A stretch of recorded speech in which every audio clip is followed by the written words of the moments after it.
শরীয়তপুরের ডামুড্ডায় খোকন চন্দ্র দাস নামে এক ব্যবসায়ীকে কুপিয়ে আহত করেছে দুর্বৃত্তরা। এ সময় তার শরীরে পেট্রোল ঢেলে আগুন ধরিয়ে দেওয়া হয়। বুধবার রাত ৯টার দিকে ডামুড্ডার কেউরভাঙ্গা বাজারের কাছে এই ঘটনা ঘটে।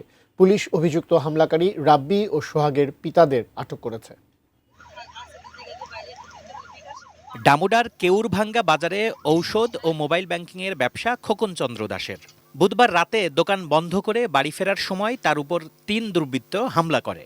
এলোপাতাড়ি কোপানোর পর গায়ে পেট্রোল ঢেলে আগুন ধরিয়ে দেয়। খোকনের চিৎকারে লোকজন ছুটে এলে হামলাকারীরা পালিয়ে যায়। খোকনকে প্রথমে শরীয়তপুর সদর হাসপাতালে নেওয়া হয়, পরে উন্নত চিকিৎসার জন্য পাঠানো হয় ঢাকার জাতীয় বার্ন ইনস্টিটিউটে। গুরুতর আহত খোকনের স্বজনরা জানান, হামলাকারীদের একজনের নাম রাব্বি। খোকন তাকে চিনে ফেলাই হত্যার উদ্দেশ্যে গায়ে পেট্রোল ঢেলে আগুন দেওয়া হয়। ৩ জন চাদর পেছানো বের হয়েছে, বের হয়ে একজনে মাথায় স্টেপ করছে। মাথায় স্টেপ করার পর বলছে নাকি যে নাম বলছে যে আমি রাব্বি। রোগীর অবস্থা আশঙ্কাজনক, এখনো কিছু বলা যায় না, ডাক্তার কিছু এখনো বলে নাই। এ ঘটনায় অপরাধীদের শাস্তি দাবি করেছে পরিবার ও এলাকাবাসী। পেট্রোল দিয়ে আগুন দিয়ে পুরাই গা জ্বালাই দিছে।